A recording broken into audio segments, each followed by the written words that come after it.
mbokki Sénégal man Ahmadou Diop seen fidèle chroniqueur hebdomadaire ak seen serviteur moo leen di nuyu ci sunu waxtaan wi ñu tuddee xew-xew réew mi ma leen koy defal bu soobee yàlla bu ma fi yàlla bàyyee bu leen fi yàlla bàyyee tous les mardis Inch'Allah à partir de 17h GMT heure de Dakar soit 19h heure de Paris xam ngeen ko dut leen ko jaawatle ñu leen koy defal à travers les ondes de notre radio Sunu Kër FM la première radio panafricaine nekk ca Californie ca Los Angeles muy sunu radio exceptionnelle bu mag bi de renommée internationale kon xam ngeen ne tey talaata 12 novembre 2019 sunu waxtaan wi nu tuddee xew-xew réew mi am na solo duma tàyyi di ko wax day gën a am solo sunu réew mi day mel na ni daal benn baadoola moo fi nekk yilif ñépp tële muy def li ko neex muy utiliser ces justiciers soumis aux ordres qui s'écartent dangereusement ci seeni yoon ndax dañu jubadi nekkuñu lu dul le jouet et aux attaches d'un prédateur loolu li ko waral lenn la en Afrique sous tutelle coloniale golo di bay babu di dunde moo fi nekk les médiocres de référence font l'histoire à la place des bons minoritaires loolu moo fi nekk ci Afrique ak ci Sénégal tout dictateur dafa am ginnaaw waaw ginnaaw yu yaatu lañu am moo tax ñu def lu leen neex waaye nag nun danaan masla ba kañ nag ki noo amal affaire jubut mësta jub te xam na ko waaye yoonum nekku ci daa gis ne un pays entier ñoom dañoo nekk ci masla maanaam ci résignation buñ ko seetloo ba seetlu ko neexu tax nag waaye loolu moo fi am ci bànneexam rek ci la nekkut ci leneen depuis juróom-ñetti at te loolu ëpp na mu dekkel sa CREI par décret présidentiel. Macky, c'est le personnage curieux des décrets présidentialistes inflationnistes totalement illégaux. Waaw mu tuddee ko CREI mu ne moo nekk la cour de répression de l'enrichissement illicite gën a laate beral loxo seet ñi muy tëj ak ñim du tëj maanaam une cour martiale neddo ko bandum unique au monde digne de la Stasi conflit d'intérêts manifeste totalement illégal juridiquement moralement cliniquement et politiquement mu teg leen ay xar c'est joué Manam ñoo nekk son arme politique de guerre confiscatoire à la démocratie et aux libertés fondamentales de conscience. Sunu Sénégal gi taxaw tem nangu ko alors que yeneen pays ñi ngi lank bu wër di ñaxtu di bëgg en finir avec leur despote. Sunu Sénégal gi ñu ne un gouvernement du peuple, par le peuple et pour le peuple moo fi nekk ci constitution moribonde boo xam ne étrangère nu impose nu ko Senghor indi ko fi bi mu daanelee le président du conseil muy Mamadou Dia yal na ko yàlla xare àjjana ñu ne sunu Sénégal gi dal ci loolu la ñu nekk waaye li nga xam ne moo ci nekk te kenn mënu koo xuumtoo ba illaa yawmi diini te mënta nekk la loi de l'omerta te mënta nekk un secret d'État. Depuis 8 ans un Capharnaüm lañ fi gis où un amas de cafards et de vers de terre tribaliste bew fuuy ki nga xam ne moo ko jiite au premier rang duquel le caïd multirécidiviste putschiste autocrate clanique né l'homme de la surcharge pondérale dit l'entonnoir colonial ou le caniche de l'Occident Med Nedoko Bandoum de la débauche et de la démesure dont l'immoralité n'échappe plus au commun des mortels par sa lâcheté inégalable. Depuis juróom-ñetti at muy addu kalpe di foqar ci di këf di nangu di dicter ses propres lois scélérates uniques te wax dëgg yàlla jot na sëkk ñu appliquer ko la même loi la même fatwa ndax mu mën a éterniser wu en prison ñu jox ko des circonstances aggravées boo xam ne day bénéficier d'une peine incompressible de 30 ans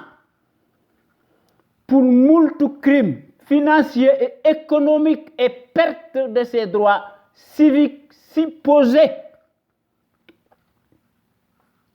Sa place mësta nekk au palais waaye à Rebeuss son Guantanamo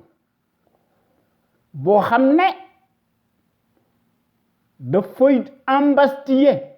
à sa propre guise tous ceux qui lui font de l'ombre loolu moo nekk ci sunu dëkk bi le Sénégal sunu réew mi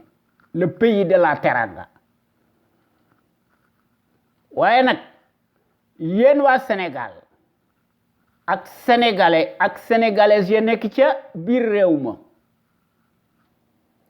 ak sénégalais ak sénégalaises yi nekk ci bitim réew ñu leen di tuddee les sénégalais de l'extérieur suñ jàmbaar yu mag yi maa ngi leen di nuyooti te di leen sargal di leen sant ak di leen gërëm ci déglu bi ngeen nuy déglu ci seeni sérénité ngeen bàyyi seen yitte yépp yéen waa Sénégal amu leen moroom gàcca ngalaama ndax loolu moo nu war noo ngi santati aussi tous nos auditeurs ak sunuy auditrices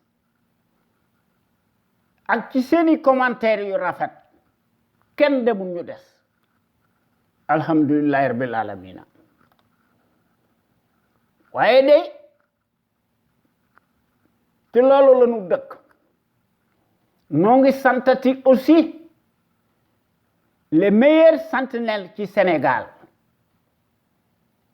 muy gore yi te nu bokk ci nag ndax bu ñu def sunu waxtaan ñu tuddee ko l'info autrement ñu koy def altine ak alxames su amee lu am exceptionnel ci diggante bi dañ koy def ñu koy def à partir de 16h GMT heure du Sénégal gore yi ñuy def des rediffusions par des audios audibles muy góor gi Njawar Diop wax dëgg yàlla jàmbar ju mag la kilifa la journaliste bu mag la il est très objectif par ses analyses pertinentes yi muy distiller sénégalais yi ak sénégalaises yi toute la semaine ndax góor yi dañoo gis ne mbir mi nekkul lu dul une question de fibre patriotique et de pédagogie ndax démocratie la ñu bëgg ndax démocratie abnégation la dévouement la sacerdoce la góor yi dañuy mettre en lumière ci sunu digg penc mi sunu digg dëkk bi les mystifications du label d'un menteur professionnel profanateur franc-maçon dans l'âme loolu mooy dëgg ndax yàlla dëgg la ku ko bëgg wax yàlla bëgg na kuy wax dëgg bëggut kuy fen un franc-maçon ci kàcci ci la nekk di ko daganal loolu kat moo fi nekk te loolu kenn mënu ko weddi ñaata yoon la fi baadoolo bi dige te du ci def dara kon kooku luñ ko jiiñ moom la te luñ jiiñ njaaga te mooy njaag dafa bew fàtte na ce à quoi il a été élu dans des circonstances totalement exceptionnelles inédites ci 2012 moom mu ne woon buñ ko falee président de la République di summi sa casquette de secrétaire général mu ne day wàññi mandaam de 7 à 5 ans kàcceeti na bu bari ci la dëkk guddi ak bëccëg kon kooku franc-maçon la ndax jikko jooju la yore ndax jikko jooju la tous les dictateurs africains ci loolu la ñu nekk ñuy daganal seeni ndëngte kon kii kenn mënu ko tagg ba do tawte il s'est métamorphosé lamentablement en changeant comme si rien n'était mësta respecter le peuple bi ko faloon ci 2012 ñu wóolu woon ko fàtte na leen fàtte noonu ñun ñépp yoonam nekku ci extérieur lay waxal kooku mooy le minable kleptocrate des horloges agitateur traître teigneux en place amul benn mérite amul benn scrupule te amul benn lueur d'humilité pour mënu ko couvrir xam na ko dans son fort intérieur qui est totalement en lambeaux bis bu yàlla sàkk ci loolu la nekk ndax démb compté wut tey jii mooy compté kooku mooy le taciturne Macky Sall qui est par définition un accident de l'histoire. Il est plus dangereux qu'une enzyme kon suñ coono bii nu nekk wax dëgg yàlla suñu bëggee jëm ci kanam donc ko fay war a jële koo xam ne toute sa politique daf ko teg ci ay tappale ndax moo nekk son jeu favori auquel il s'accroche bés bu yàlla sàkk waaye nag day jafandiku ci sa servilité maanaam c'est justicier yoo xam ne ñoo nekk ses armes de guerre waaye nag gor yi nga xam ne ñooy wax à travers les ondes de notre radio Sunu Kër FM bu ñu paree ci sunu waxtaan wi ñuy tuddee l'info autrement samedi bu nekk ci loolu la ñu nekk ñu indi beneen waxtaan ñu tuddee ko en toute objectivité loolu doyut dimanche bu nekk ñu indi beneen waxtaan ñu tuddee ko la voix des jeunes maanaam baatu ndaw ñi ak yoonu ndaw ñi ñu ci indi seeni réflexion remarquable prodigieuse yoo xam ne ay patriotes de haut niveau lañu ñu koy prodiguer sénégalais yi ak sénégalaises yi à travers les ondes de notre radio Sunu Kër FM la première radio panafricaine nekk ca Californie ca Los Angeles muy sunu radio exceptionnelle bu mag bi de renommée internationale li nga xam ne daal moo fi nekk ñun ñi nga xam ne ñoo nekk ci conscience patriotique ñun wax dëgg yàlla day suñ réew mi le Sénégal la ñuy faral li nga xam ne moo ñu yitteel te mooy suñu priorité muy ñu dellu soit fi un état régalien boo xam ne dafay tumuranke li nu bëgg mooy ñu dellu soit fi un véritable contre-pouvoir suñu réew mi yilif boppam lépp lu muy def mu def ko ci coobarey boppam ñépp xam nañu ne sans la liberté kenn mënta tabax dara lu jag waaye baadoolo bii day ak dige yu bare yim fi def danoo woon ginnaaw un traître noonu ngay def un saay-saay noonu ngay def il nous a toujours habitués au faux bon ndax workat yi ci loolu la ñu nekk te moom ci boppam moo ci jiitu dans la sphère facho des autocrates africains serviles Macky moo nekk l'envoyé spécial colonial attitré en Afrique yi accrédité à Dakar te dafa bew te dafa fuuy depuis juróom-ñetti at suñu réew mi régresse comme une peau de chagrin li nga xam ne moo fi nekk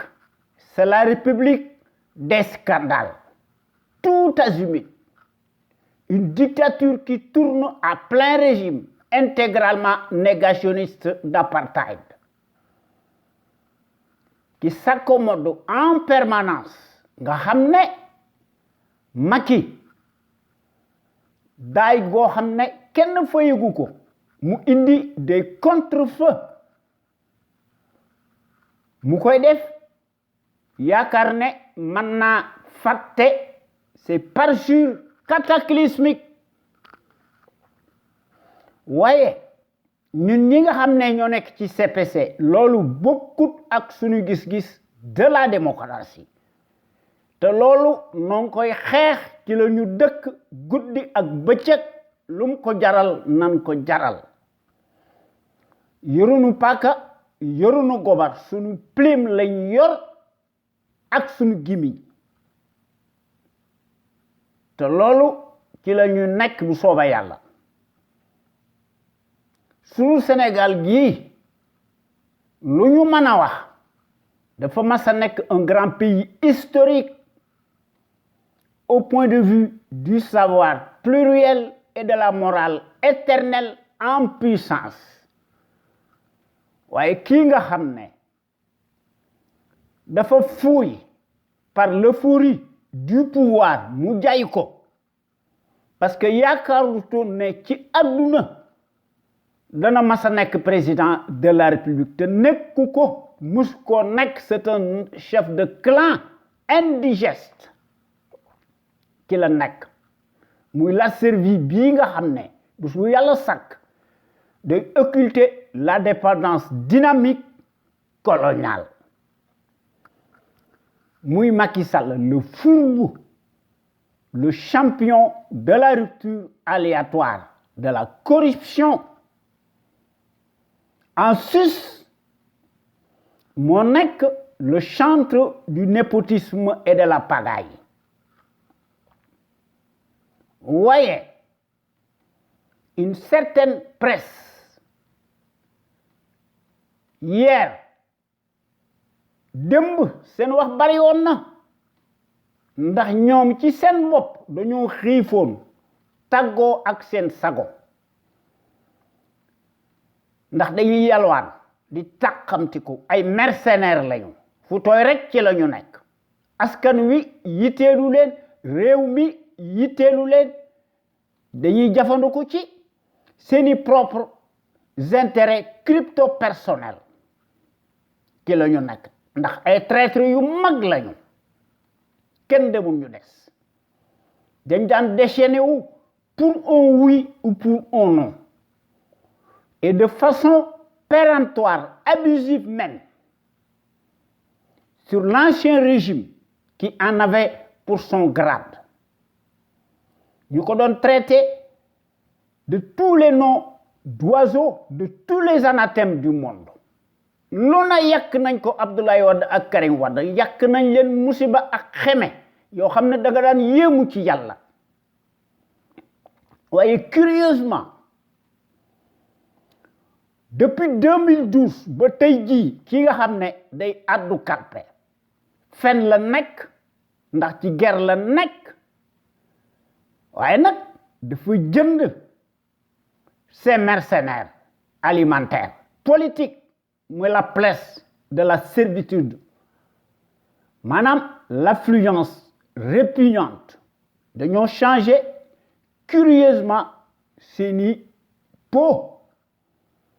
waaye dañuy garder seeni nature ndax dañuy crypter les discours cataclysmiques du traître en chair et en os muy Macky Sall moom li ko yitteel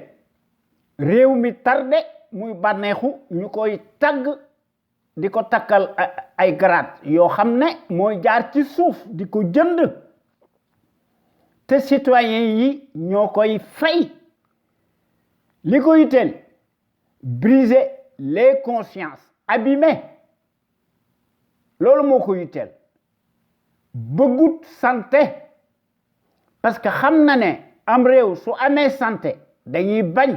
te dañuy liggéey loolu moo tax mu koy def waaye su leen bant xurikoo ak moom ci boppam day tukki di wisaare di ger di bew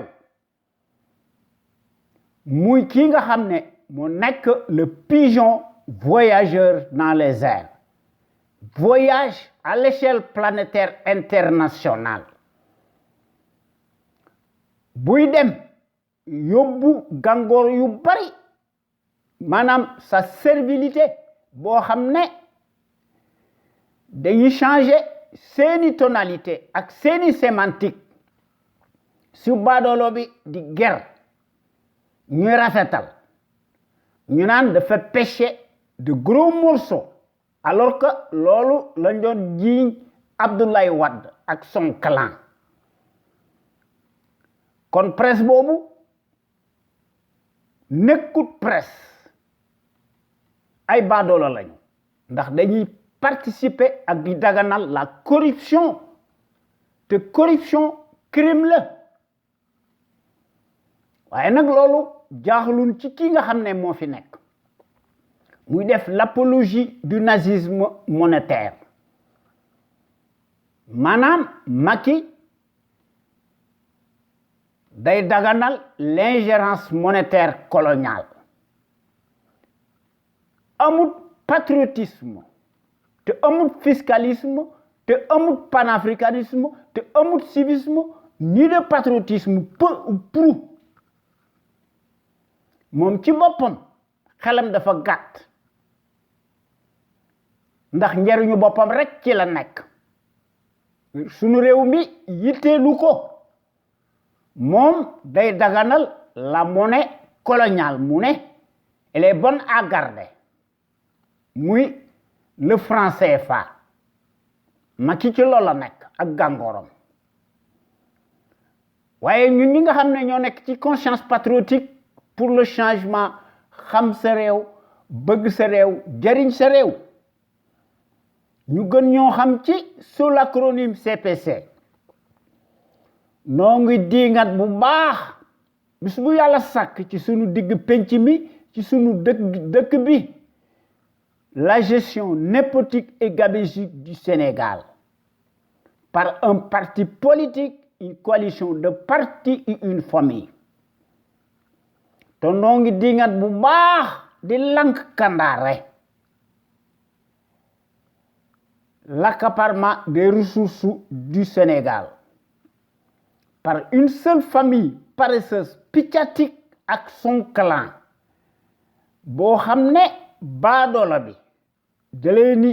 jox des postes de haute stratégie ndax baadoola boo ko falee baadoola ni moom lay fal waaye gor boo ko falee gor ni moom lay fal te gor du fen te gor dafa am humilité te gor dafa am empathie cofeel ci sunu réew mi gor noonu ngoy defee waaye baadoola lañ fi gis ak saay-saay ñi trahir réew mi c'est toujours les mêmes kon kii ni muy defee xam ngeen ne kooku kenn duutu jaawaat le ne corporatisme ethnique sans éthique ni équité noonu lay doxale suñ réew mi te day addu kalpe di foqar ci muy jox ndombay tànk yu kawe dans toutes les structures de l'État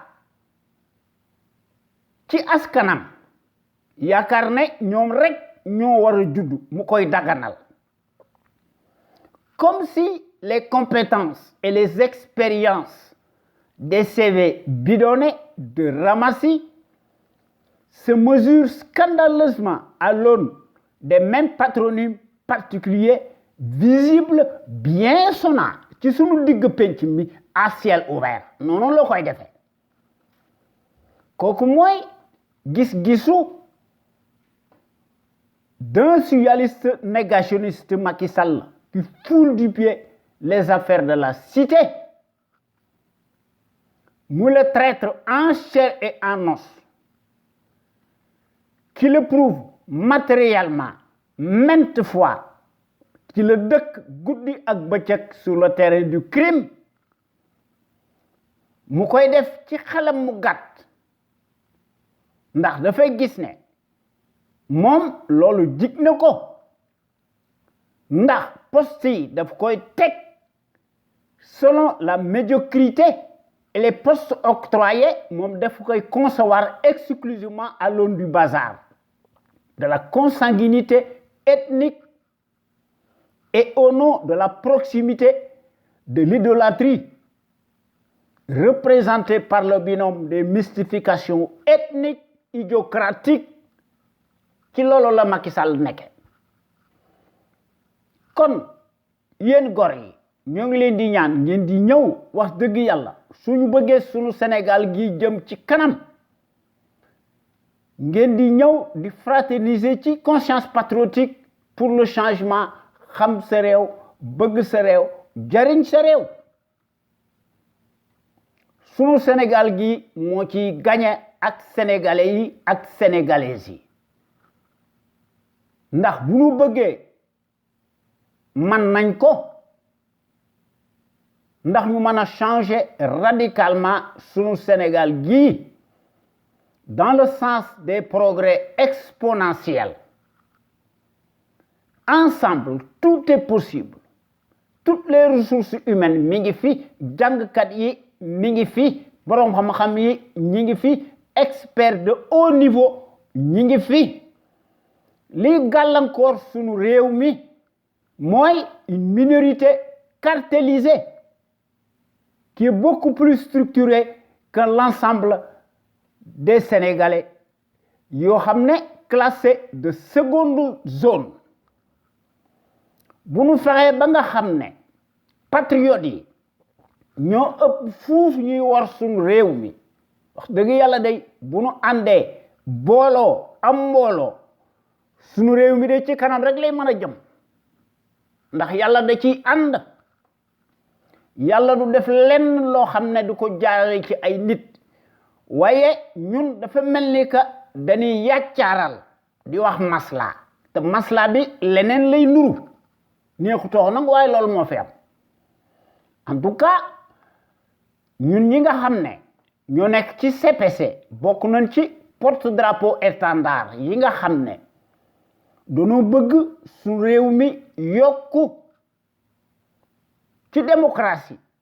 ak ci développement ak ci loo xam ne mooy avancer Sénégal ak Afrique ci loolu la ñu mas a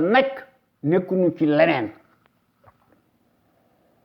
li nga xam ne daal moo fi nekk su fi notre rajo sunu kër FM la première rajo panafricaine nekk ca Californie muy sunu rajo exceptionnel bu mag bi de renommée internationale su fi nekkutoon daal àddina tukki ndax sunu réew ma toute critique minime soit-elle ngay dénoncer la tyrannie teg ko ci dëgg nga indi ci des preuves matérielles kooku ki nga xam ne moo koy def ndax loolu moo ko war kooku dañ koy defal presto illico un mandat de dépôt koo xam ne le tyran encombrant moo koy jiite ci kaw xam ne da daan wax ne rupture lay def waaye kii rupture aléatoire lay def kooku mooy feneti kàcceeti waat dëkk ci tig la ci moom ndax du ruus yoonam nekku ci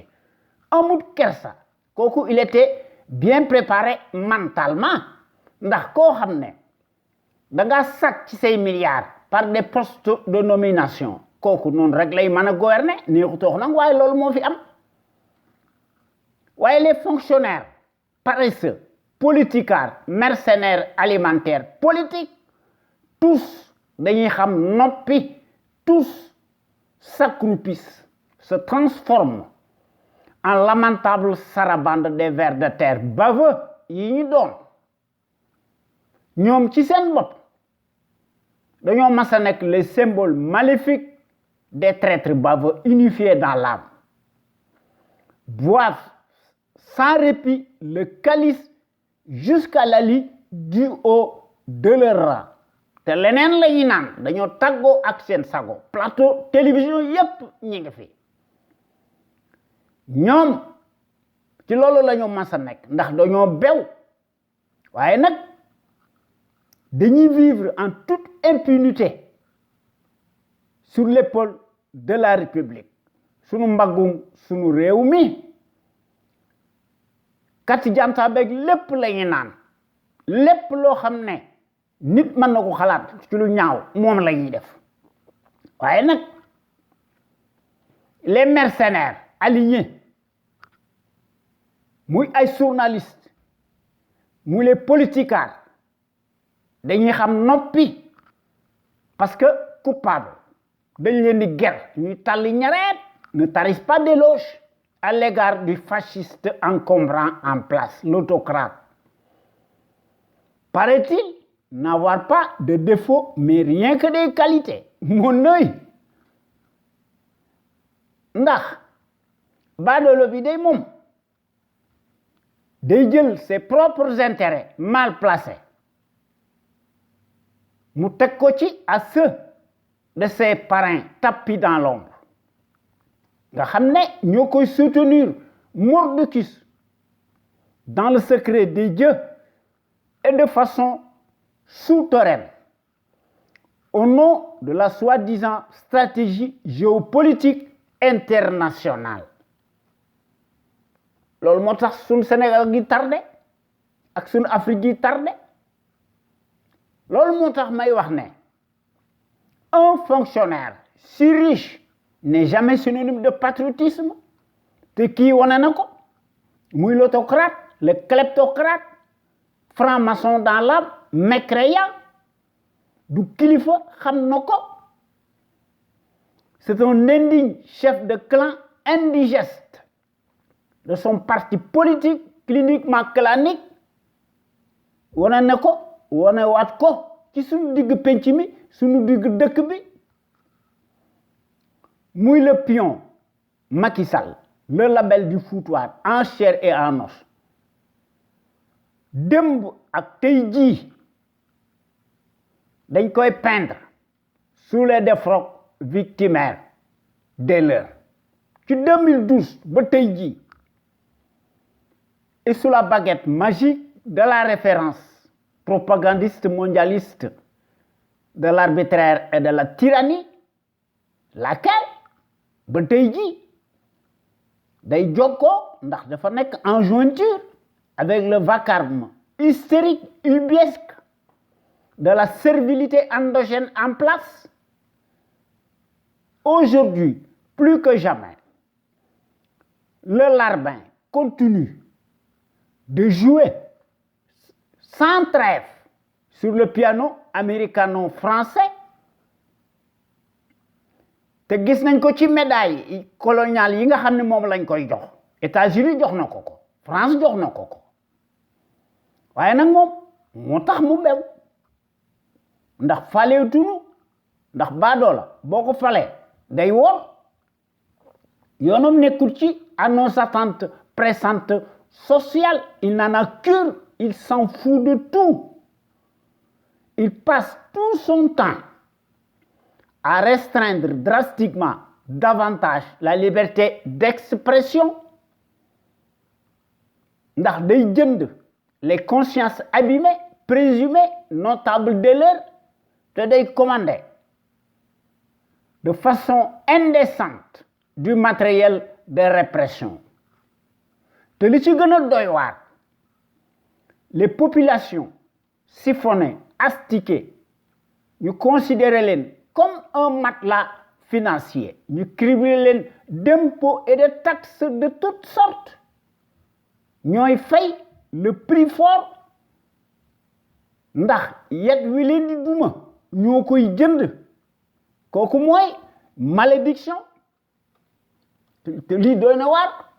waaye yeneen dëkk yi nga xam ne dal ay tyran ñoo fa nekk seeni citoyen de ñu ngi leen di xeex bu baax waaye nag suñu dëkk bi leneen moo fi nekk waaye ñun ñi nga xam ne ñoo nekk ci CPCD loolu d'accorduñ ci en tout cas man d'accorduma ci man personnellement voilà kon il faut que ñu changer suñu réew mii ñu teg ko dans la bonne direction ndax ñun ñi nga xam ne ñoo nekk ci CPC ci loolu la ñu nekk te dañoo gis ne suñu réew mi dañoo war a lank ñu def ko en action ndax suñu réew mi yilif boppam mu nekk muy def lépp ci coobarey boppam c'est à ce prisme-là que suñu Sénégal gi wax dëgg yàlla mën a retrouver sa dignité ak sa plénitude ak son rayonnement boo xam ne moo koy bâtir librement sur des bases voulues à l'instar des nations émergentes te loolu du ma tàyyi di ko wax hier comme aujourd'hui, depuis 15 ans, notre radio Sunu Kër, qui est à l'avant-garde et à la pointe du combat juste, et pour l'émergence du Sénégal, debout et fier de l'être. Son radio bi mësta nekk ci les chantiers battus ndax su rajo bu mag bi bu yàlla sàkk day proposer du neuf ndax day briser les tabous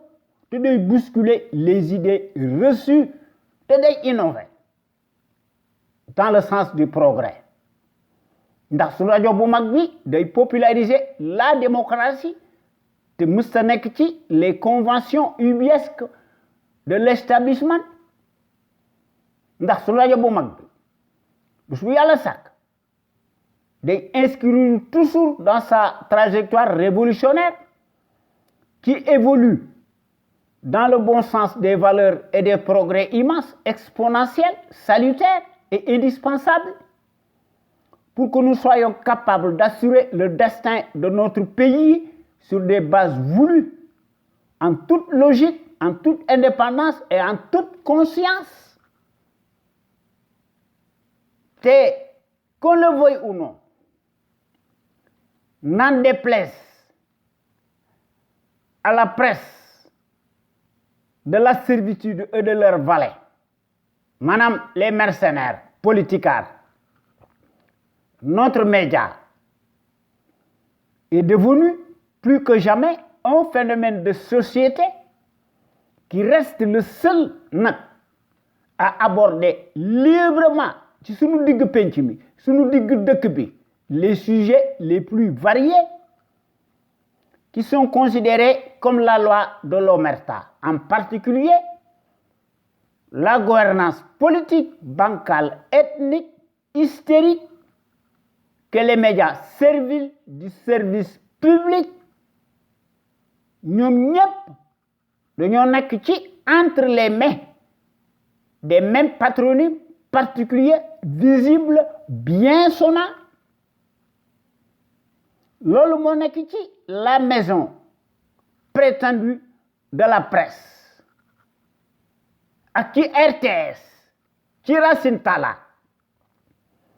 maanaam la rajo Racine Talla Macky Sall te loolu moo nekk ci Le Soleil yaa xam bay nekk fa di xar mat ñu name ko ana cumul de mandat bi nga xam ne ci leen baadoolo bi doon tàngale bi pënd wu rëy gis nanu tous ces médias-là prétendus passent au peigne fin, tous arrimés, et deviennent de facto des instruments alimentaires politiques soumis aux ordres, monopolisés par le pouvoir calamiteux, tortionnaire, usurier. te gis nañ ko waaye dañuy noppi ndax dañoo égoïste c'est des hypocrites amuñu patriotisme amuñu civisme te amuñu fiscalisme encore moins de panafricanisme te kooku sax c'est un euphémisme de le dire waaye su rajo bu mag bi mooy mottali seeni ndëngte te ci loolu gis nañ ko tant par la qualité des informations qui sont publiées à travers ci sunu site sunukër.com que par les analyses pertinentes des sentinelles sénégalaises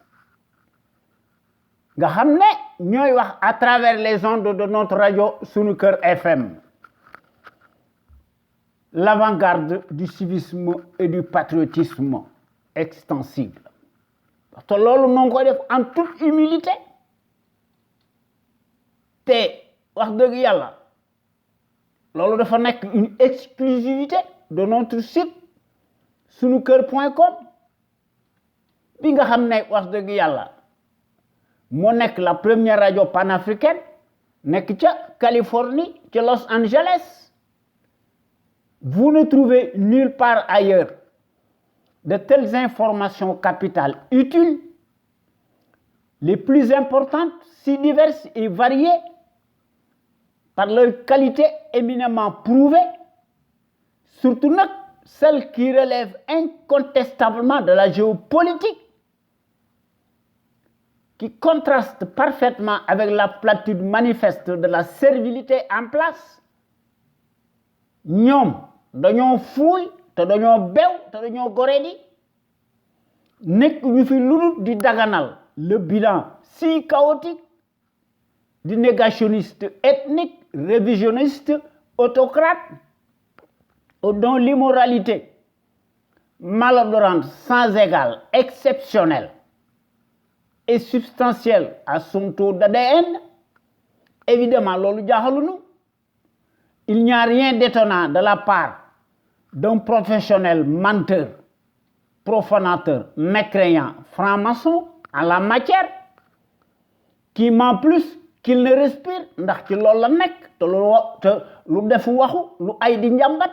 ndax kuy fen dëkk ca kooku franc-maçon moo koy def te loolu du ma tàyyi di ko wax kon sunu Sénégal gii mënta génn ci mbënd mi et du guêpier infernal ak ci sunu tumuranke bii nga xam ne baadoolo bi moo nu ko teg depuis 8 ans ñu ngemb ko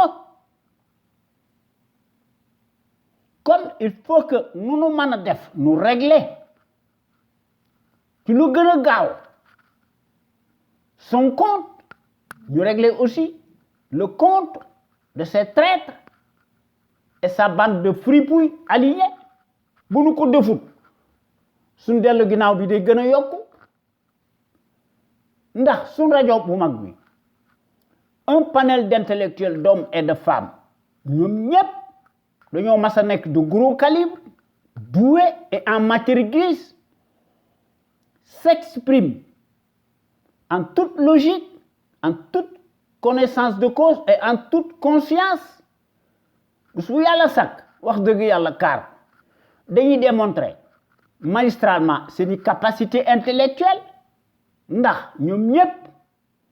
dañoo nekk des têtes bien pleines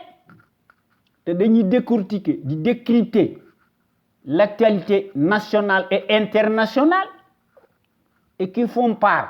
de leur expertise sur les produits toxiques, chimiques, notamment les faits divers scientifiques, sanitaires, sociaux, religieux et politiques. Sans oublier les incivilités patentes dont sont coupables les politiciens véreux qui ont manifestement failli à leur mission régalienne ndax dañuy gën a ubbi te dañuy ubbeeti la boîte de Pandore à certains citoyens égarés par leur manque de conscience qui se soulagent publiquement et piteusement aux abords des bâtiments ndax loolu c'est à l'image de nos politiciens alimentaires nga xam ne workat yu mag lañu loolu moo tax it ñoom it ñu nekk ci seeni anarchie dëkk boobu wax dëgg yàlla bu dindiwul lu nekk ci moom bu mën a développé wu ndax ndimbal da ciy fekk loxol borom ndax alxuraan dafa wax ne amul lenn loo xam ne mooy changé ci ab dëkk su fekkente ne bi lu ñaaw la fa nekk dindiwuñ ko te noonu dafa mel ni que dañuy gis xam noppi ci suñuy résignation parce que dafa mel ni que en vérité neexut a wax waaye masla bi affaire couardise la affaire réactionnaire la kon soyez donc plus nombreux ngeen di déglu gore yi yore seen xilib di bind te dara du leen ci fekk ngeen indi ko ci suñu rajo bu mag bi de renommée internationale moo nekk la plus populaire qui reste plus que jamais l'éternelle cheville ouvrière des sentinelles sénégalaises aux vérités implacables, aux bras d'acier inachetables et qui font constamment preuve d'analyse pertinente sans complaisance, ne souffrant d'aucune ambiguïté sur la chose publique au Sénégal. Mu sunu Sénégal gi nga xam ne wax dëgg yàlla doon ko bëgg sopp ko noo ngi bay sunu waar ci sunu tool bu mag bi alhamdulilah rabbil alamina waaye nag soo ubbee l'actualité politique bi da ngay ruus te da ngay jommi ndax day bari te day senn te day siit ndax day gën a marqué wu de plus en plus dañuy seet li nga xam ne wax dëgg yàlla mënuñu ko ñàkk bañ a wax ñu wax ko ndax bu ñu bëggee wax lépp nag duñ ci génn te ay nit dong lan waaye ñun ñi nga xam ne ñoo nekk ci CPC suñu principe daal mooy fexe ba ànd ñu rassembler autant de patriotes sénégalais ak sénégalaises autour d'un idéal commun pour cela nag il faut que ñu indi ci suñuy détermination indi ci patriotisme indi ci civisme ñun ñëpp ñu indi ci suñu xalaat bu rafet ak ci suñuy ténacité ñu boole ci nag la démocratie participative à l'échelle nationale li nga xam ne mooy jën wu mag wi muy la volonté politique maanaam la clé de voûte nga xam ne sunu Sénégal gi ñu fexe ba mu nekk le phare de la démocratie plein développement économique politique militaire financier am fi sunu soldats si ñu jox leen moyens yu takku ndax ñu mën a aar suñuy frontière aérienne et terrestre ndax ku lay dimbali nag day ëmb sa sandal waaye li nga xam ne daal moo ci nekk góor gu tedd gi nga xam ne moo tëdd ci suñu dëkk bi nga xam ne jàmbar ju mag la kilifa dëgg un serviteur boroom xam-xam kaar koo xam ne moo moomoon boppam par ses facultés mentales muy Cheikh Anta Diop le visionnaire hors pair, l'éternelle figure de proue charismatique, le gros calibre, homme d'honneur, le kamit panafricain, moom day daw tay ndax bàyyi na fi téere yu bari moom da daan wax ne l'Afrique doit opter pour une politique de développement scientifique et intellectuel et y mettre le prix. Sa vulnérabilité excessive des 5 derniers siècles est la conséquence d'une déficience technique. Le développement intellectuel est le moyen le plus sûr de faire cesser le chantage, les brimades, les humiliations. L'Afrique peut redevenir un centre d'initiative et de décision scientifique au lieu de croire qu'elle est condamnée à rester l'appendice, le champ d'expansion économique des pays développés. waaye baadoolo yii day surtout en Afrique francophone baptisée honteusement foofu rek lañu gis ci àdduna des accords de défense ndax affaire accord de défense du ma tàyyi di ko wax affaire dépendance la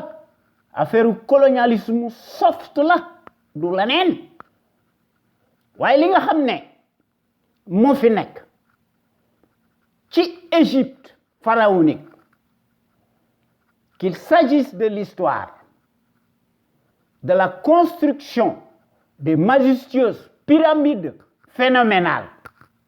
les plus célèbres, muy mbirum droit, muy ci art, muy ci philosophie, muy ci écriture, muy ci l'école du savoir, muy ci lu ñuy lekk, maanaam les légumes, muy ci médecine, voire l'archéologie, jusqu'aux découvertes scientifiques les plus spectaculaires, sophistiquées. Dans le monde contemporain, il n'y a rien, absolument rien de tout cela qui puisse échapper à la connaissance de nos glorieux ancêtres égyptiens kamites aux cheveux crépus. Voyez, le grand savant scientifique de tous les temps, durant son enfance, eut la surprise de découvrir sur la route menant à Diourbel des hiéroglyphes sur un baobab qui dafa am esprit fertile, présence d'esprit la am kat fertile même laaloo cat moo tax lu jiwoo jeexul jógu fa te loolu am na lu tax ndax dëkk boo gis day am jàngkat bu mag te Afrique kenn jiituwu ko ci loolu waaye nag su fekkee ne baadoola yi les mêmes ñooy war Afrique li fi nekk rek moo fi nekk te loolu li koy wone malheureusement nos minables élites traîtresses préfèrent hélas se laisser brider, croire que ceux qui nous ont réduits en esclavage et en travaux forcés vont nous aider. Kooku amul benn sens waaye de relever incontestablement d'un fantasme horripilant et d'une crédulité ou d'une naïveté déconcertante.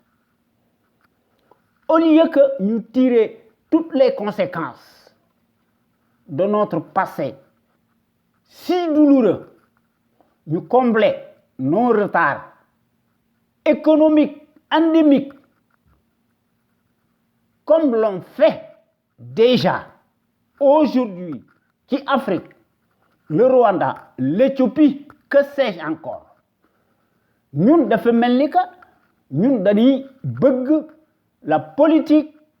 de la platitude crescendo du nègre de service boo xam ne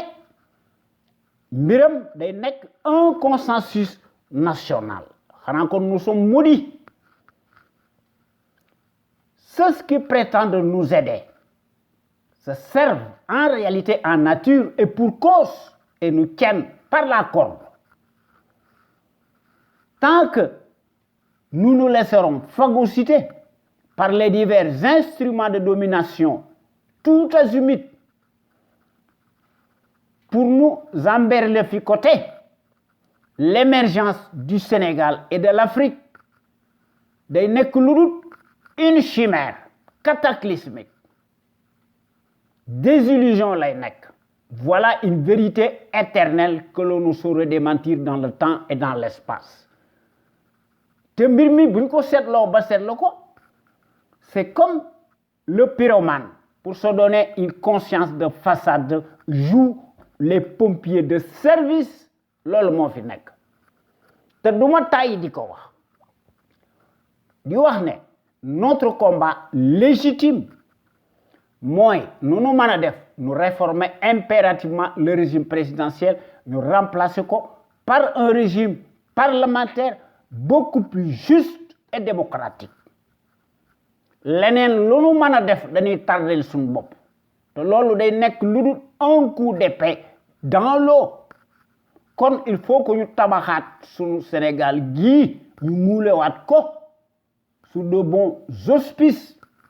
de manière qu'il soit dynamique,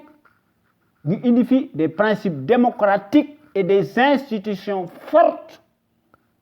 inviolables, respectées par l'ensemble des patriotes sénégalais et sénégalaises imbus de la fibre d'honneur. waaye saay-saay boo xam ne day foqar ci di këf di nangu loi yi nga xam ne moom la ko son assemblage di woteel les yeux fermés da ciy génn ba set wicc voilà un franc-maçon. Comme il faut que ñu jël suñuy matukaay banatee juum ëllëg ndax nag mbir mi day nuru leneen.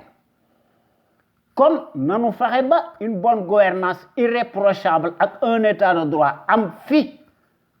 ñu dele soit fi un régime parlementaire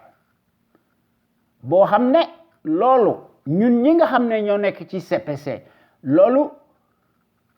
urgence la ci sunu gis-gis. Kon il faut que nous créions les conditions obligatoires de manière que ñu am fi une véritable gouvernance politique économique saine transparente jub am fi ñu seet lu dul les seuls intérêts nationaux incessibles légitimes de la nation sénégalaise. waaye li ci jiitu loolu lépp pour mu am il faut que ñu teg ay góor ci kanam sunu réew mi maanaam de véritables sentinelles sénégalaises impartiales charismatiques. Ndax baadoola boo ko falee baadoola ni moom lay fal te loolu gis nañ ko ci Macky Sall. Kon suñu amee de véritables sentinelles sénégalaises à la tête de l'État sénégalais kooku dañuy def loo xam ne dañuy créer une impulsion dynamique pérenne comme ni ko pays civilisés yi di defee nga xam ne ñoom dañoo am fiscalisme nous avons une haute teneur patriotique. Cela étant,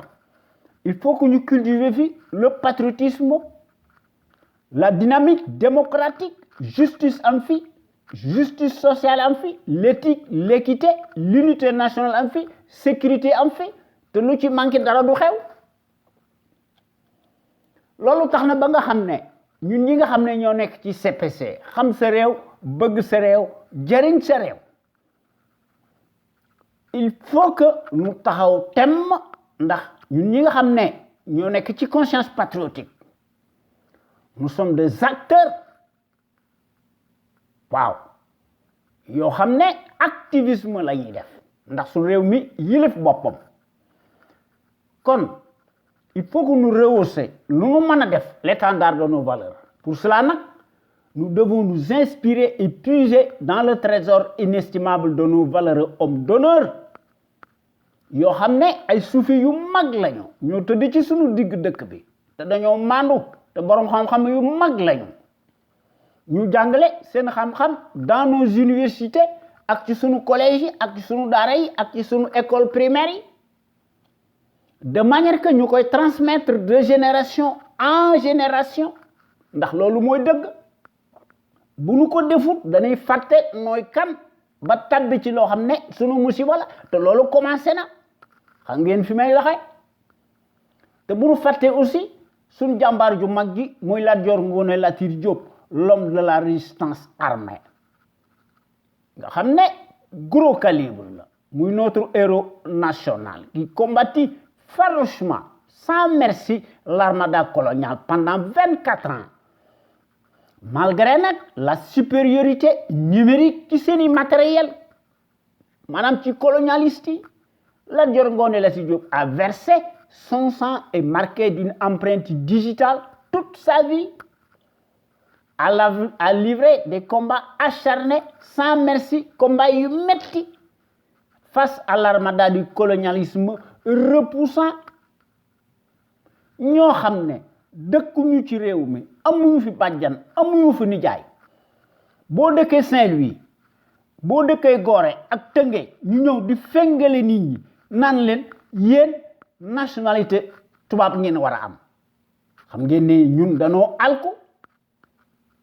te loolu Afrique mus koo def Égypte antique mus ta def lu mel noonu xam ngeen ne moo tax mu tardé foofu la trahison bi commencé moo tax ñi dàq trahir ci Sénégal ak ci Afrique foofu la ñu nekk parce que dañoo am yeneen valeur yoo xam ne ci lañ nekk waaw te Lat Dior Ngoné Latyr Diop notre héros national dafa tomber sur le champ de l'honneur les armes à la main à la bataille historique qui Derklé le jeudi 27 octobre 1886 te moom rek moo ko fi def ñi nga xam ne jëloon nañ ay armes nga xam ne deux de ses enfants majeurs Thiendella Niabass ak Saxewer Niabass ci xare boobu wax dëgg yàlla la ñu génne àdduna ak beaucoup de ces guerriers redoutables ils laissèrent leur vie yal na leen yàlla indi ci àjjanaam amiin te loolu yàlla war na mën na ko def de ndax moom yàlla dafa am ngëneel waaw te xam na li muy def kooku jàmbar ju mag la ak gor yi nga xam ne ñoo àndoon ak moom muy la dernière bataille historique qui Derklé ndax dans l'histoire du Sénégal la répétition est pédagogique. N'importe qui ne pouvait pas prétendre le titre de Damel du Kayor. Et pour cause, te jamono joju pour nga nek Damel wala nga bëgg ko nek, il fallait à tout prix et avoir l'esprit du sacrifice et la capacité de résistance. Ngay subir des épreuves d'endurance, nga wara combattre en même temps sur le terrain des hostilités, nga xamné sans quartier. Waye tay ji sunu Sénégal gi dafa dellu ginaaw dans les temps modernes. Non soi-disant présidentialiste nga xamné de la République, soi-disant. Tout tous par le miracle des postes de nomination tànn sa bu la neex ñoom ñëpp dañoo nekk des multimilliardaires qui se réduisent en roi télé pour n'être que des abrutis poltrons, des clowns de pacotille entre eux de garde-corps se donnent la qualité de dirigeants imaginaires ca baadoolo bii nga xam ne moo fi nekk nga xam ne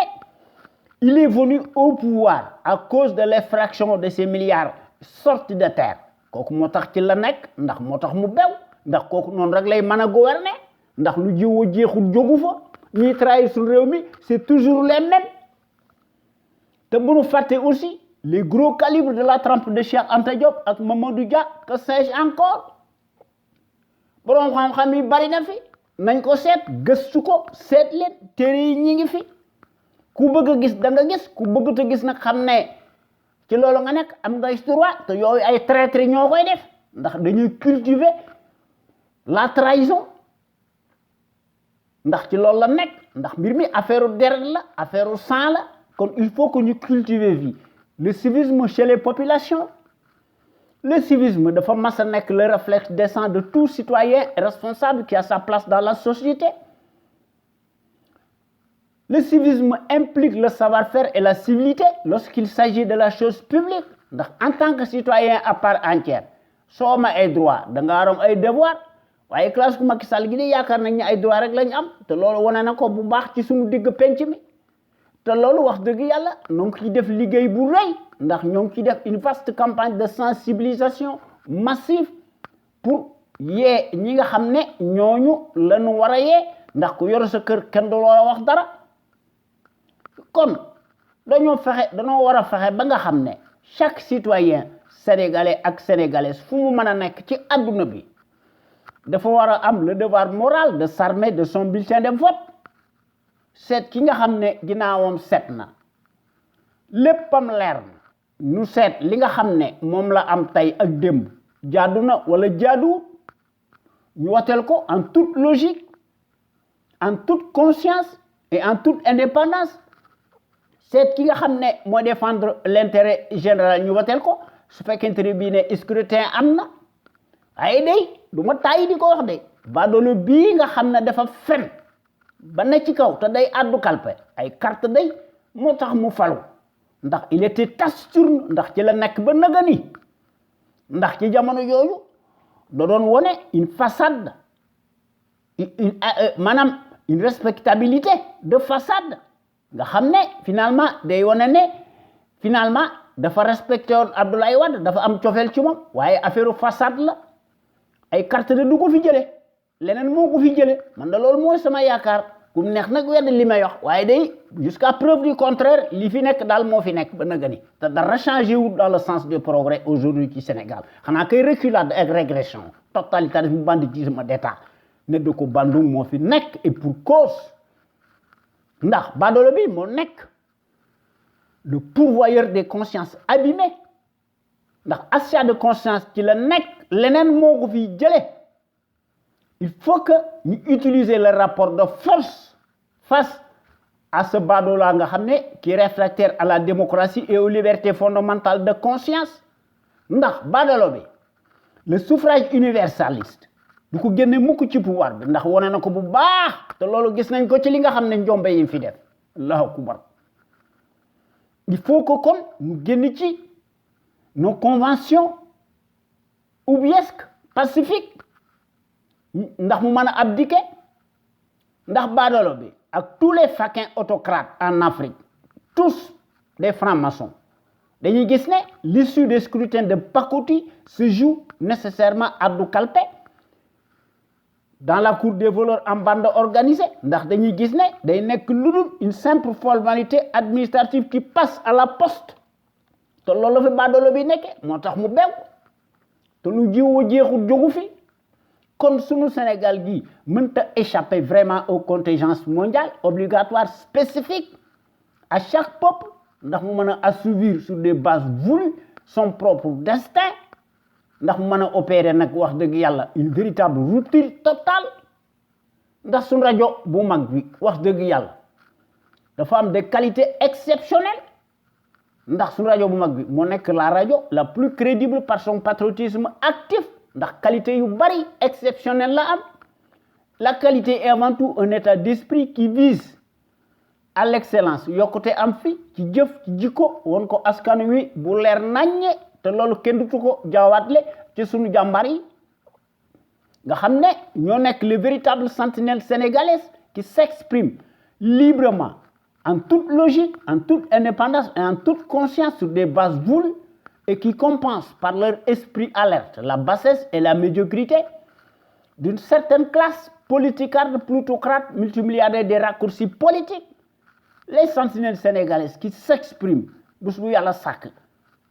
à travers les ondes de notre radio sunuker.com. Nous avons une logique crédible, patriotique, nationaliste bien placée, qu'elle distille dans les consciences abîmées et peu à peu pour que le Sénégal aille de l'avant, pour que le Sénégal qui top sur la trajectoire des grandes nations émergentes nga xamné ku len togn ñu digalé ko yow bam saf sap gor yi loolu lañu bëggal suñu réew mi ndax suñu radio bu mag bi woné nako ndax quant à elle historiquement et présentement elle est la référence exemplaire et à la différence d'une certaine servilité achetable de référence s'accommode mécaniquement et hystériquement par la désinformation et la manipulation n'agit qu'au doigt et à l'œil du régime capitulaire moribond et de son chef valet, menteur professionnel, profanateur, franc-maçon, nègre de service en place. Mouy Macky Sall qui le prouve matériellement sur le terrain du crime par sa petitesse d'esprit. Notre radio sunuker.com, fidèle à elle-même,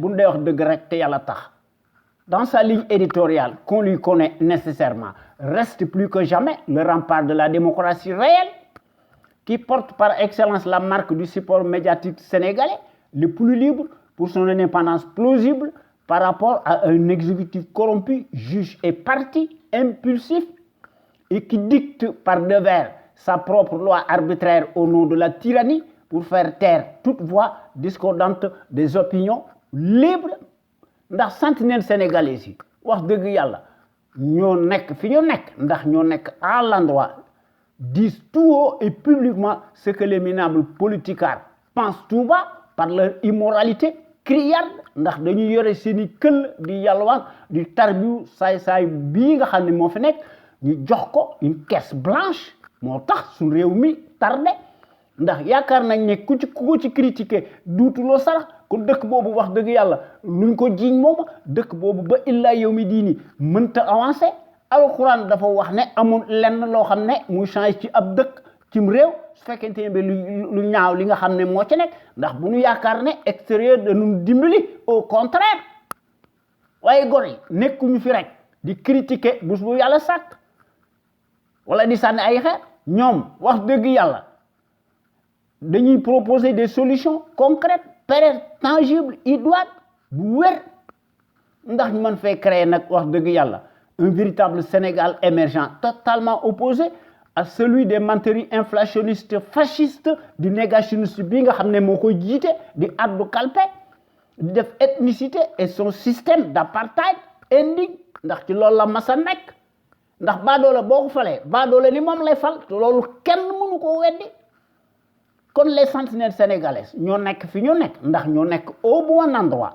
amuñu benn complexe lu néew ko bari ndax li ñu xalaat dañ koy wax ci digg penc mi suñu digg dëkk bi ndax ñoom ñëpp dañoo am un savoir-faire un savoir-être un savoir productif actif yoo xam ne wax dëgg yàlla kenn mënu ko weddi kon nag tey nan wax ci suñu thème bi daanaka sax comme ni ma ko waxee toujours daanaka mas nañ koo cof am na luñ ci bindoon waaye dañ koy gën a yokk de manière que chaque sénégalais ak sénégalaise man cee am ta grille de lecture ndax démocratie la ndax loolu aussi bokk na ci suñu digg dëkk bi maanaam ku ne am ci ta grille de lecture kon noonu wax ci li nga xam ne moo fi nekk maanaam insolite maanaam loo xam ne affaire baroque la te maanaam affaire bi maanaam c'est bizarre kon nan wax ci Macky Sall le prédateur nègre de service prédicateur prédateur et la pègre familiale nga xam ne ci loolu la nekk maanaam la galaxie des proxénètes et les incartades de multirécidivistes prédateurs nègres de service et la caste des talents et compagnie loolu mooy sunu thème tey bi kooku mooy le larbin noonu lay defee démocratie ndax lu jiw a jeexul jógu fi lu def waxu lu ay di njàmbat inventé wun dara preuve yi mi ngi fi boo nee da ngay changer dans le sens des progrès da nga ko wone waaye loo xam ne da ngay daganal say fen te naan kenn du ma war a wax dara di utiliser la force publique un lâche mooy def loolu te mbir mi bi ñu ko seetloo ba seetlu ko dafa mel ni que dafa nekk un conte de fait surréaliste muy le prédateur autocrate nègre de service chef de bande de la république ethnique des proxénètes ñu ne Macky Sall figure parmi les dirigeants les plus influents au monde dont Ouattara et compagnie maanaam kooku mooy c'est la révélation de la pensée unique mécanique d'un média de service public outre-Atlantique te kooku me servira de tremplin et pour cause ndax le désolant par sa platitude et son verbatim de piètre qualité moom bés bu yàlla sàkk day exprimer wu le plus souvent à un certain média occidental d'appartenance étatique dont il est le chouchou le plus adulé muy le vassal berger colonial Benioui en place fait partie des dirigeants les plus influents au monde mon œil maanaam loolu mooy la grille de lecture de ce média qui se substitue à nous les Sénégalais ndax moo tranché unilatéralement à notre place alors que nous sommes nous sommes les seuls habilités à être le seul juge sur la question qui fâche auquel cas su fekkee ne Macky Sall bokk na ci les dirigeants soi-disant les plus influents me semble-t-il les malfaiteurs kon mooy li ma doon wax rek les malfaiteurs traîtres nègres de service font l'histoire à la place des bons minoritaires en Afrique soumise et sous tutelle coloniale soft te kooku bu ñu ko seetloo ba seetlu ko dafa nekk une réalité difficile à nier au regard des faits matériellement prouvés ndax lu jiw a jeexul jógu fi décidément les pratiques immorales du bouffon chuchoté deviennent une norme établie ndax day nekk un label boo xam ne dañ koy protéger maanaam le vrai njiit maanaam le vrai dirigeant exemplaire à la place et à l'endroit qui le prouve c'est celui qui a de l'empathie pour son peuple qu'il respecte à la lettre avec des preuves matérielles à l'appui muy prêcher la bonne parole la droiture l'égalité entre les citoyens et les citoyennes en droit comme en devoir n'est ni nombriliste ni hautain ni arrogant ni suffisant et qui bénéficie unanimement d'une grande popularité intacte dans son pays waaye l'autocrate désolant le symbole affairiste pétain noir singulier de la régression est loin d'incarner un responsable et demeure incontestablement le casseur du siècle et le mal du Sénégal par ses ratonnades et ses dérives confiscatoires constantes à la démocratie et aux libertés fondamentales de conscience kon il est tout sauf un homme d'honneur te nekkut un dirigeant altruiste au contraire c'est un négationniste point barre amut leneen te li ma ci am takk mooy ki nga xam ne moo fi nekk di bajantu depuis 2012 su réew mi day gën a tumuranke wér-gu-yaram jeex na fi ni la santé des populations ni l'emploi ni la lutte contre le chômage endémique ne sont jamais dans ces champs d'action il n'en a qu'une et ne fait que des slogans creux et vides comme charniers de manchons empilés les uns aux autres du matin au soir ci la nekk di ko daganal kon tojaange yi nga xam ne ci la nekk muy ci la république ethnique ndax après le placement hystérique de toute sa famille immédiate paresseuse. Le pionnier de la démocrature ouvre les feux et balise peu à peu le terrain à l'autre famille des Tala, en l'occurrence Mamadou Tala, le professeur qui a bien joué, soi-disant, ce que l'on appelle le rôle de proxénète, pour dire la vérité, puisqu'il s'agit bien de cela. En retour de l'ascenseur, tout le clan immédiat est récompensé, gravi des échelons, plus que tous les autres Sénégalais à diplôme équivalent et supérieur même. Ainsi donc, marche la République mafieuse et des traîtres en bande organisée. Comme Macky Sall est au contraire un usurpateur, lâche, négationniste, intégralement intégriste, ndax dafa nekk un chef de clan nga xam ne amul benn moralité ni parole digne peu ou prou. Madame, les dithyrambiques de ces flagorneurs ne nous engagent pas compte tenu de ces multiples forfaits dont il est l'unique coupable. C'est le moins que l'on puisse dire. Ndax, après la presse propagandiste mondialiste qui est présumé faiseur de roi et d'opinion, depuis 2012 ci sunu Sénégal gi en nos jours mbir mi dafa nekk un secret de polichinelle ndax plus personne n'ignore que le service public dañ ko classé de second rang muy la RTS endogène en place appartient exclusivement apparemment à la dynastie Nedoko Bandoum des Talla Sall Faye Timbo et Gassama. Li nga xam ne moo ci nekk au lendemain de la nomination biscornue du DG de Ramassi de la dite RTS pour justifier sa posture injustifiable du soi-disant DG de Ramassi boo xam ne day cumuler en sus la qualité de maire de Wakhinane. La presse de la Sarabande mi ngi doon titré pompeusement ci 2013 Racine Talla un visionnaire te ci jamono jooju j'étais dans mon gong. ba tax na ma doon wax ne depuis quand donc Racine Talla est-il devenu un étrange visionnaire, disais-je dans l'émission Info Autrement de notre radio sunuker.com, la première radio panafricaine installée en Californie. Voyez, pour rappel et rafraîchir les mémoires, la nomination de Racine Talla en date du 7 novembre 2012 décriée avec craie une levée de bouclier et fait couler beaucoup d'encre ci jamono jooju ndax da doon défrayer inlassablement la chronique et un scandale pour avoir lui-même falsifié de fond en comble et de façon indécente ces émoluments farfelus mu yokk ko à hauteur de 4 500 000 francs de francs CFA et ses indemnités de logement passèrent de 150 000 à 1 million de francs CFA. Xam ngeen ne loolu ñaaw na kon sous Macky Sall tout est possible puisque résigné et mis devant les faits accomplis avait fini par signer le décret en date du 20 février 2013 ses honoraires indus alors que son prédécesseur muy Babacar Diagne ne percevait que 2 150 000 francs d'indemnité kon gën a laate am na fi.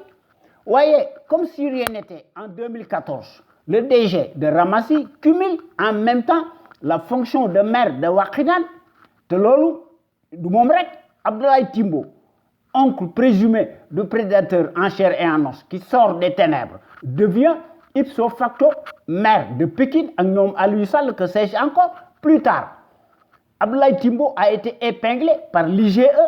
Voyez, les justiciers qui travaillent sur commande du pédigré encombrant de nous étouffer l'affaire et pour cause ne s'intéresse qu'à Karim Wade et Khalifa Sall nga xam ne sont présumés coupables nga xam ne dont les candidatures à la comédie électorale ont été invalidées par la seule volonté d'un fétichiste falsificateur digne de son rang par son ignorance muy Macky Sall. Comme à l'instar des Sall Faye, Timbo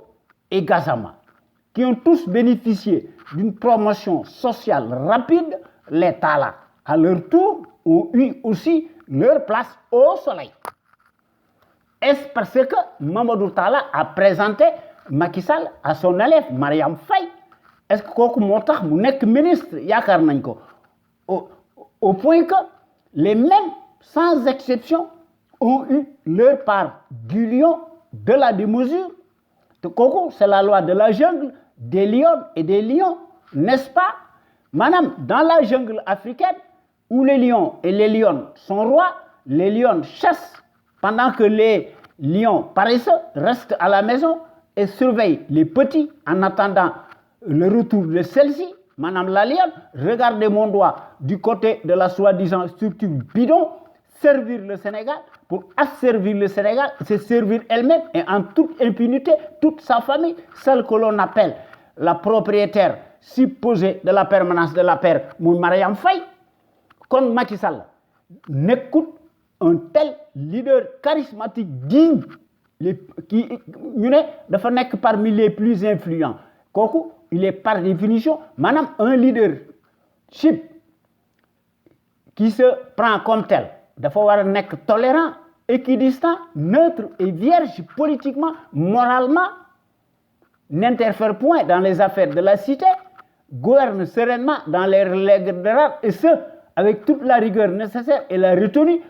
humilité, éthique et équité, ne mêle jamais sa famille dans la gestion de l'État, ni ne met jamais au pas sa justice des corbettes et aux ordres pour son propre calendrier illégal et illégitime.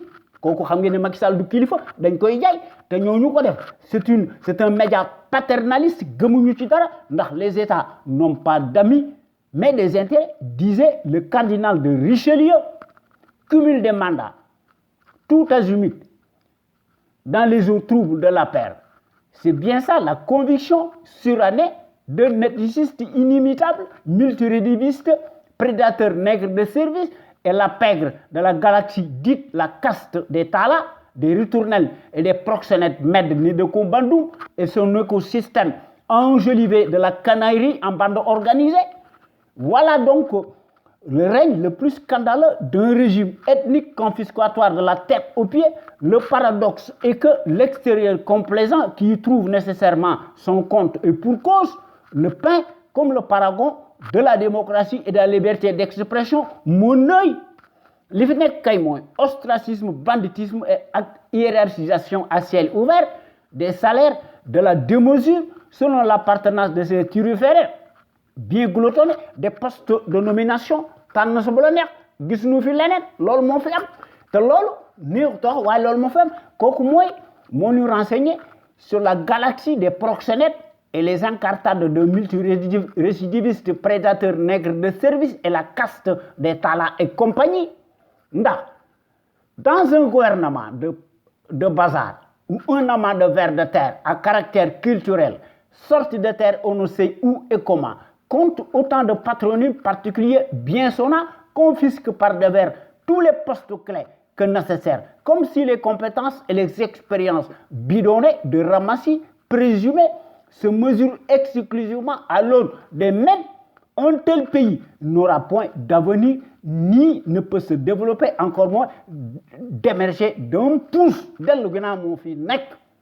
Nous n'inventons rien, car les faits têtus parlent d'eux-mêmes. Le pédigré de la surcharge pondérale, l'homme par qui les scandales arrivent n'a rien obtenu de lui-même. Tout ce qu'il a entre les mains vient de ses amis. La preuve, Abdoulaye Wade, son bienfaiteur, par son étourderie manifeste à laisser des plumes de créer sa promotion indue du nulard. Et même sa propre femme n'échappe point à la règle. Lui a été offerte sur un plateau d'argent par Mamadou Tala, le mercenaire professeur. Madame, c'est tout sauf un honneur. Ana justice bi, xam ngeen ne loolu ñaaw na, kooku ana seen déontologie, ana seen équité, ana seen moralité. Loolu amu fi. Waaye nag dañu yori si nu mu dën di jënd presse bi ñuy fen ñu naan un visionnaire. Comment accepter l'idée farfelue paternaliste selon laquelle celui qui comprime la liberté d'expression sacralise qui est la démocratie familiale intégrale? Comment qui n'a la mananeke un des dirigeants les plus influents au monde, de qui se moque-t-on? Un professeur, Mamadou Tala, me présentait son élève Mariam Faye à Macky Sall. Kooku dafa nekk un comble d'un proxénétisme aggravé auquel la justice, normalement, si était libre, indépendante devrait s'autosaisir si nous étions dans un état de droit. De kooku c'est contre-productif, c'est immoral même. Kañ la ko def et même bu nekkutoon professeur te loolu ñaaw na waaye bizarrement l'enseignant il trouve son envol et son compte devient un ministre. Pire encore, les Talla s'y engouffrent tous au premier rang desquels Racine Talla, c'est la république mafieuse, la caste des proxénètes et des racailles pestiférés en bande organisée, né de Kobandoum. Mamadou Talla, qui fait partie de la pègre, n'est pas le seul et ce n'est pas tout. Il y en a à l'appel, contrairement à ce que l'on croit. Te loolu maanaam am nañ ci jàngat parce que la famille Tamaro Seydi, notaire, l'une des filles du célèbre milliardaire Idrissa Seydi, amie de la première dame ñu ne Mariam Faye nga xam ne moo nekk l'épouse Daouda Diallo était l'épouse du défunt ministre Ousmane Masseck Ndiaye, fut un pur produit du PDS ndax moo nekkoon ex-président du conseil économique et social. Voyez, Mariam Faye mooy co-gérer la structure bidon ou la fondation avec son frère Daouda Faye nga xam ne ñoo occupé aujourd'hui l'immeuble Tamaro qui servait de bureau de vote bu Karim Wade. Maanaam ci Sénégal dellu ginnaaw moo fi nekk maanaam après 8 ans te ëpp na la pègre apériste opportuniste s'accommode et utilise la notoriété d'une famille riche pour échapper à la justice de la Stasi. Loolu moo fi nekk car les mêmes personnages curieux qui ont mangé dans tous les râteliers nga xam ne ils ont des mains baladeuses se retrouvent tous dans la chapelle mortifère, blanchissent leur banditisme avéré, dont Awa Koudou Ndiaye nga xam ne moo couplé avec Cheikh Kanté, l'étrange richissime exubérant guitariste de charme, entre autres Abdoulaye Baldé, le mari de Aminata Gassama, la fille cadette de l'homonyme de Macky Sall, Omar Anne, Abdoulaye Sylla, le prête-nom du fils de l'autocrate Amadou Sall, y compris la très bavarde Mimi Touré nga xam ne ñoom ñëpp dañoo riche ndax dañoo am un patrimoine gigantesque immobilier par les raccourcis politiques des postes de nomination tànn sa bu la neex pour ne citer que cela. te loolu xam ngeen ne ñaaw na mbir mi bu ñu ko seetloo ba seetlu ko dafa nekk lu un embryomini mystificateur ndax on y trouve tout et en première loge la caste timbrée, avocate transhumante de la racaille et de la ripaille née de Kobandoum. Loolu moo fi nekk je pèse bien mes mots et pour cause, contrairement à ce qu'on nous laisse croire ici dans la République Capharnaüm, le prosélytisme aggravé sert de rigueur nga xam ne finalement ñoom ci loolu la nekk maanaam dans cette république pour avoir sa place au soleil da ngaa war a noppi tëj sa gémmiñ maanaam Sénégal day dellu ginnaaw maanaam mbir mi affaire ama de proxénète moo nekk ci Sénégal maanaam Macky Sall moo nekk le caïd multirécidiviste prédateur de services et plus que jamais populaire du côté outre-Atlantique que du côté sénégalais te loolu kooku dafa nekk une incongruité décapante digne de mépris inqualifiable nous renseigne que les États n'ont pas d'amis mais des intérêts te loolu moo fi am ndax pays yi seetuñu démocratie État yi amuñu ay amis seeni intérêt dong la ñuy défendre te loolu cardinal de Richelieu moo ko doon def nga xam ne moo nekkoon le ministre du culte de Louis XIII nga xam ne finalement loolu moo fi nekk te Macky moo tax mu jouer sur le piano américano-français nga xam ne ñu koy jaay ndax mën a am une renommée de pacotille ak une notoriété boo xam ne tegu ko fenn alors que le glissement dangereux de l'autocrate dont l'ivresse au pouvoir ne fait plus aucun doute ci sunu digg dëkk bi ndax Macky Sall dafa mas a nekk le virtuose de classe exceptionnel ou l'habitacle multirécidiviste des trahisons massives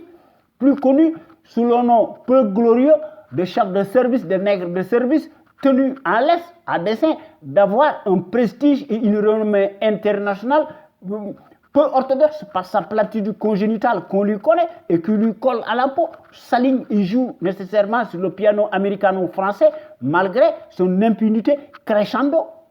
Madame, le vassal en place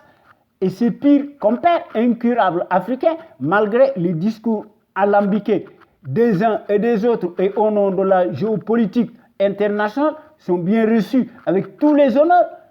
et sous les palais feutrés outre-Atlantique nga xam ne ñu leen di jox tous les honneurs parce que dañ leen di dérouler le tapis rouge ndax ñun ñëpp dañuy bénéficier automatiquement de toutes les largesses. Paradoxalement ñu leen di jox une publicité très large, incommensurable, renversante nga xam ne ñu koy def ñu leen koy defal du côté hexagonal, et ce sous le nez et à la barbe de ceux qui sont autoproclamés les paragons et les distributeurs de la démocratie à l'échelle planétaire internationale. te loolu lu jiw a jeexul jógu fi ndax ki nga xam ne moo fi nekk muy Moustapha Diakhaté nga xam ne n'a plus l'odeur d'une sainteté au niveau de la pègre béni wuy muy benn bokk yaakaar warati war sunu réew mi dëkk ci a été éjecté de son poste de ministre conseiller auprès de l'autocrate. Voyez, fait de l'arbitraire muy Moustapha Diakhaté ndax dafa choisir sa proie facile ndax mi ngi traité Sibeth Ndiaye de nègre de service. Voyez, fait profil bas sur le cas avéré du nègre de service qui est considéré comme le chef de service des élites paillassonnées. te loolu moo fi nekk leneen nekku ci Sénégal nag loolu moo tax mu tardé loolu mooy wane ne le label putschiste pigeon voyageur dans les airs, où le gourou de la corruption massive réfractaire à la démocratie se trouve toujours hors de frontières extra-africaines et déclaré le matelas financier s'accommode comme étant la caisse de résonance d'un certain média occidental d'appartenance étatique, devient le chouchou de ce dernier dont il est l'un des clients les plus privilégiés, s'y exprime régulièrement par devers nga xam ne mu leen di jox la primeur nga xam ne selon ce média occidental de service public paternaliste, Macky Sall le tona est parmi les dirigeants les plus influents au monde. Mon œil kooku la un média privilégié auquel le maître de l'esbou est un inconditionnel abonné, mordicus par ses litanies démentielles. xam ngeen ne loolu ñaaw na xam ngeen ne bépp pays boo xam ne yaa ngi tagg un dictateur dëkk boobu ay traître ñoo fa nekk. kon boo gaañi maa ngi leen jox rendez-vous ci sunu émission xew-xew réew mi talaata bii di ñëw ñu leen koy defal à travers les ondes de notre radio Sunu Kër FM, la première radio panafricaine nekk ca Californie muy sunu rajo exceptionnelle bu mag bi de renommée internationale. Jërëjëf et merci.